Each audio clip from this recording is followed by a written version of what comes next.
Hey everyone, I'm Zach McKinstry and welcome into the NJCAA Network studio in Charlotte, North Carolina, where Winter Championship selection shows get started this evening. We are super excited to kick off our bracket reveals on this Wednesday evening with the NJCAA Division III Women's Basketball Tournament selection show presented by Digital Scoreboards. For the first time ever, this year's tournament travels to the Lone Star State. Brownwood, Texas is the site for a very talented tournament field, which features 8 district champs and 4 at-large bids that will compete to claim the Division III crown. There is a consolation bracket, but you got to be perfect to claim the national title, and all games will be streaming on the NJCAA network. Okay, time to start revealing the seeding for this year's field, and it starts with the number 8 versus the number 9. The number 8 seed is Onondaga. An at-large team is the first squad announced, as the Lasers will continue their season after being the runner-up in Region 3. It's been a strong season for Onondaga, who finished 23-4 on the year. This is an impressive offense that averages 77 points a game, the 5th highest total in the NJCAA Division III ranks, and it's led by Jada Crocker, the Conference Player of the Year, who has put up some big numbers. 16.2 points per game and 61.6% from the field. The Lasers' first test will be the 9 seed and another at-large bid, the Bronx Broncos. How about Bronx CC? This is one of the best stories in college athletics. Over the last 8 seasons prior to this one, Bronx CC won 16 total games. This year, in his second season as the head coach, Craig Williams' team finished 18-5 on the year with some impressive wins, a CUNY championship, and now an NJCAA tournament berth. Freshman forward Kalani Green has been phenomenal, and as a team, they average nearly 19 assists a game. Congratulations to Bronx CC, who will make the trip to Texas. Okay, winner of this matchup gets the number 1 seed, who has a bye into the second round. Minnesota West. The Lady Jays are a force to be reckoned with. 23-5 this season, with 6 games on the year with over 100 points. They average 84.2 points per game as a team, which leads NJCAA Division III, and have 4 players averaging double figures. We'll chat with head coach Rosalie Hainga-Hostica later in the show, but her team will return to the tournament and look to claim another national title like they did back in 2024. Below them in the bracket is the 5 versus the 12 seed. The 5 seed is Fulton Montgomery. The Raiders return to the NJCAA bracket for the first time since 2023, and they earned it this year. 22-3 the overall record, winning their last 16 games. Expect a 3-point barrage from this squad, who lights it up from behind the arc. They lead the country in 3-pointers made and attempted, and they also lead the NJCAA in offensive rebounds per game, averaging 20 boards on the offensive glass. The Raiders are fun to watch. They get the 5 seed. They will play the number 12 overall seed, RCSJ Gloucester. The Roadrunners claim their 5th Region 19 title in program history with an 11-point win on Saturday, and they are getting hot at the right time, now riding a 7-game win streak. This squad crashes the boards heavy and plays some stifling defense, holding opponents to just 30.8% from the field, 4th best in NJCAA Division III. Okay, winner of the 5 and the 12 plays the number 4 seed, who secures a first-round bye. It is Monroe University Bronx. After a streak of 3 straight tournament appearances came to a close last year, the Express are right back in the thick of things following a thrilling comeback against Kingsborough in the Northeast District title. Monroe Bronx trailed by double digits with just 4 minutes left, but rallied back to force overtime, where they won 56-55. This team is battle-tested and has a lot of talent, so look out for the Express as the number 4 seed. Moving right along to the number 7 versus the 10. The number 7 is Owens. Another Express team into the tournament field, and they play to their team name. Up-tempo and fast, They showed that in their region and district championship games, scoring a combined 227 points in those 2 games. 5 players averaged 10 or more on the roster, so look out for Owens as a dark horse title contender as the number 7 seed in the tournament field. The number 10 seed is our 3rd at-large selection. Making it into the tournament is SUNY Jefferson. It's the 3rd year in a row for the Cannoneers in the NJCAA tournament, tallying 21 wins this year before falling to Fulton Montgomery in the region semifinal. Jefferson has a strong freshman core with Madeline Ferris averaging 11.2 points, 8.9 rebounds, and 3.2 assists, leading the way for the Lady Cannoneers. Owens and Jefferson. Winner of that plays the number 2 in the 2nd round. Anoka Ramsey. Another Minnesota staple in this tournament field. The Rams are in again, tallying their 19th program appearance since 1994. This team has been impressive all season long, 22 wins in a Region 13B championship. Their 42.2 field goal percentage is the 5th best in the NJCAA as the Rams look to claim their first title since 2011.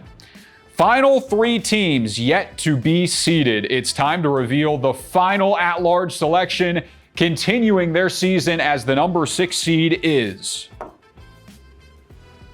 Northland. The Pioneers fell to Anoka Ramsey in the Region 13 tournament, but still earn a spot in this year's tournament thanks to a strong season and strong offense. Kinsey Dahl has 500 total points on the year, averaging nearly 18 per game, and leads the way for this feisty Northland team. The number 11 is the closest team to the new host, Dallas Richland. The Thunderducks will take about a 3-hour drive from campus for its first national tournament appearance in program history. After a rough start to the season, Richland won 5 of their last 6 games, including a district title over Dallas Mountain View. The Thunderducks trailed in that district title by as many as 20 points in that game. A lot of heart from that squad, though. They fought all the way back before punching their ticket with a 65-62 victory. And lastly, the winner of Northland and Dallas Richland will play the 3 seed, CC Rhode Island. Make it 5 years in a row for the Knights, another high-scoring team that leads the country in field goals made and also points per game allowed. That's usually a recipe for success, and it has led them to a 22-3 season and another automatic bid. The scoring comes from all over on this roster, so look for Rhode Island as the 3 seed. So those are the 12 teams in the tournament. Let's zoom out and take a look at the full bracket. Minnesota West, Anoka Ramsey, Rhode Island, and Monroe Bronx are the 1 through 4. They get first round byes. The 8-9 opening round matchup is Onondaga and Bronx CC, Fulton, Montgomery, and RCSJ Gloucester below them, and the 7-10 of Owens, Jefferson, and Northland. Dallas Richland is the 6 versus 11. March 11th to 14th in Brownwood, Texas on the NJCAA network. Okay, do not go anywhere. When we come back, we talk with head coach of Minnesota West, Rosalie Hainga Hostica, and chat with her about the team's success this year and what to expect.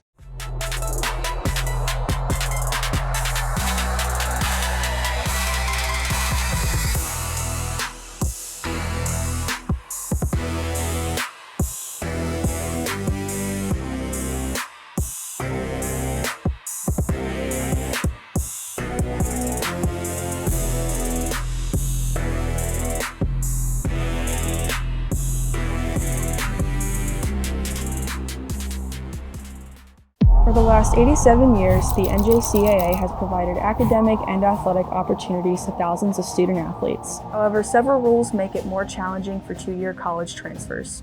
Recently, 16 national coaches associations, led by the National Fast Pitch Coaches Association, sent a request for change to NCAA leadership to make the rules the same for all transfers. We commend their leadership and stand together in support of same game, same rules.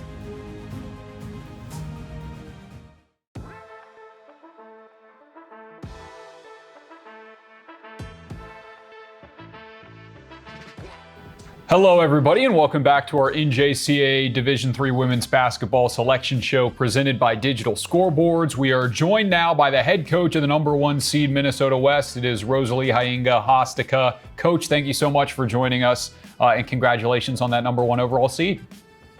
Thank you very much. It's great to be here. First things first, fifth straight tournament appearance. What is it about this year's team that separates them from that previous four? You know, I think one of the things that we have this year is probably more depth than we've had. You know, we've got 1 through 9. I feel like that can come in. All 9 of them have been in double figures at some point. You know, we've had 7 of them, I think, score over 20 points in a game. So I think that maybe is the one thing that I think separates them out from the teams that have come in the past, where maybe we've, you know, just had some real big scores on a couple of those teams. So I think that's probably the biggest thing that I see as different this year.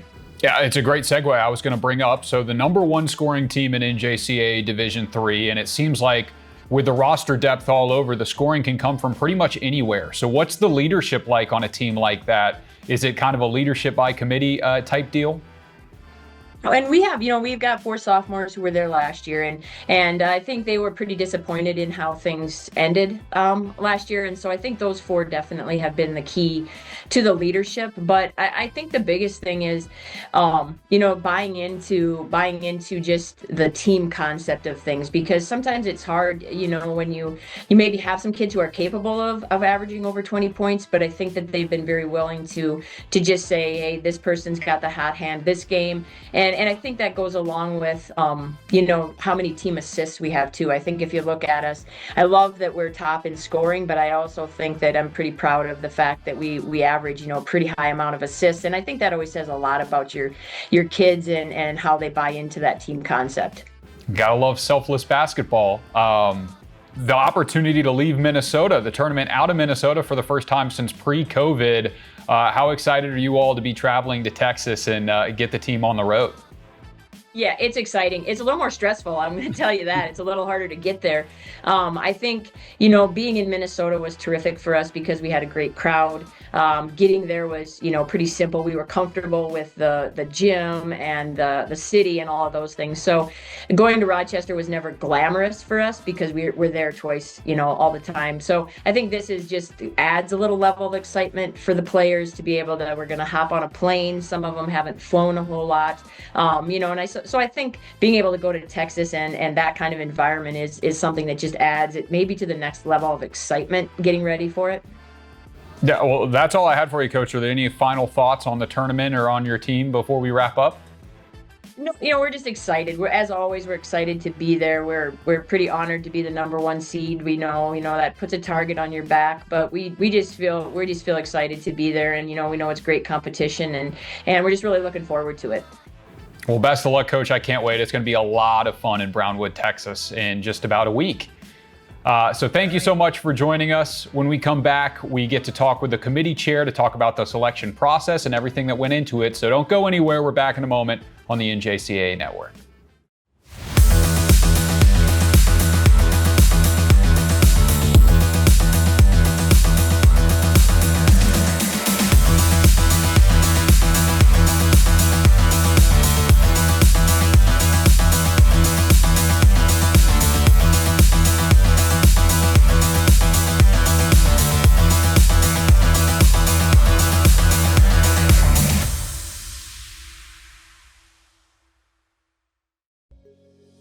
As the second largest intercollegiate athletic association in the country, the NJCAA serves not only a pivotal role in college athletics, but in higher education. The NJCAA Foundation aims to move the association forward through resources, grant programs, and other special initiatives. Your gift to the NJCAA Foundation will make a difference and create opportunities.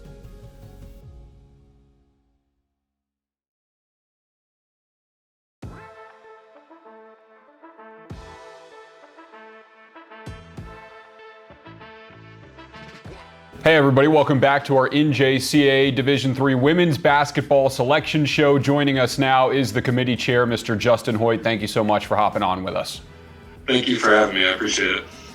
So first things first, let's go over some of the talking points that you guys discussed when seeding this 12-team field and bringing in those at-large bids.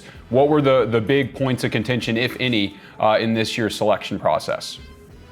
Yeah, I think the first three at-larges were fairly easy for us to select. Northland got our first one, Onondaga got our second one, and then Jefferson got our third. The biggest challenge was trying to fill that last at-large seed. Really came down between Bronx Community College and Kingsborough, and they had very similar resumes. They split throughout the year. They both went 2-2 against each other. Kingsborough most recently beat them, but when you look at the overall body of work throughout the year, we felt that Bronx had a better win. They beat Monroe Bronx. They also seem to be a little bit of a different team from the first semester. They're 9-1 in their last 10. Kingsborough's 6-4, I believe, in their last 10. And we value those wins. They also beat a D2 team in Westchester, and Westchester is a very solid team that had beat Monroe Bronx twice. So I think those two wins kind of separated Bronx Community College over Kingsborough for our last spot. Yeah, thanks, Justin. That's some really solid insight on the factors that go into the decisions between these teams. A lot of people see it and they really don't think much about how long that conversation was. But let's talk about the tournament as a whole. So what do you think of the talent and depth in this field as a full 12-team field? Yeah, that's a great question. I mean, this year what I'm most excited to see is Region 13's been the powerhouse at this tournament. And I think last year the gap closed a little bit.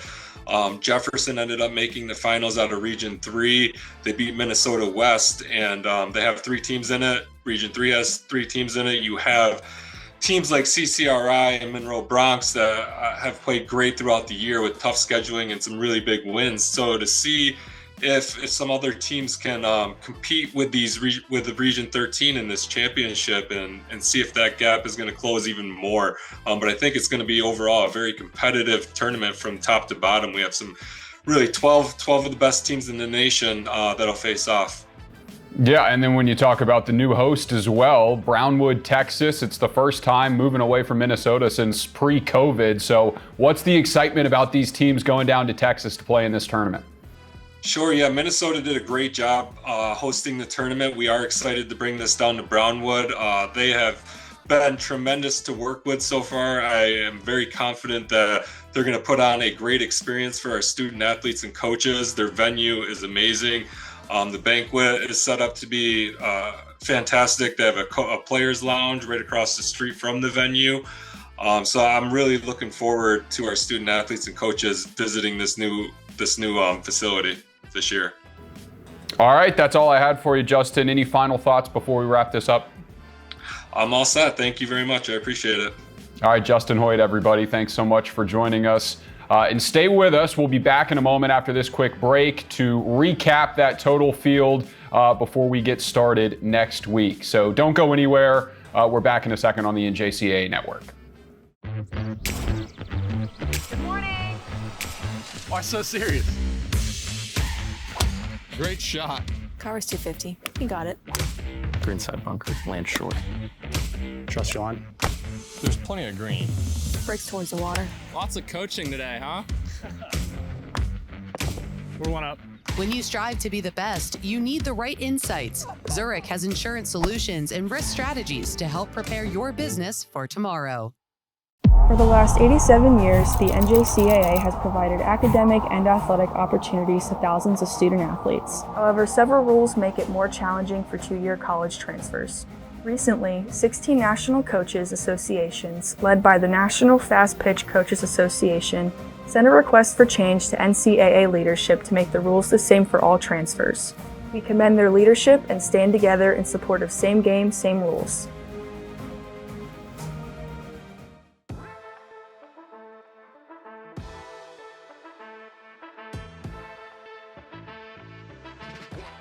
Welcome back one final time as we take the last look at the bracket. Again, Minnesota West, Anoka Ramsey, Rhode Island, and Monroe Bronx, the 1 through 4. March 11th, the opening round matchups will be Onondaga Bronx And Fulton Montgomery, RCS, Jake Gloucester. On the other side of the bracket at 4 p.m. Central, Owens, Jefferson, and Northland, Dallas, Richland.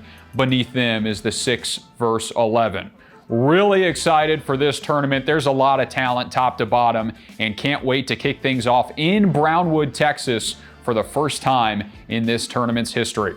Thanks so much for tuning in. Congratulations to the teams that made it, and we will see you in Brownwood in a little under a week.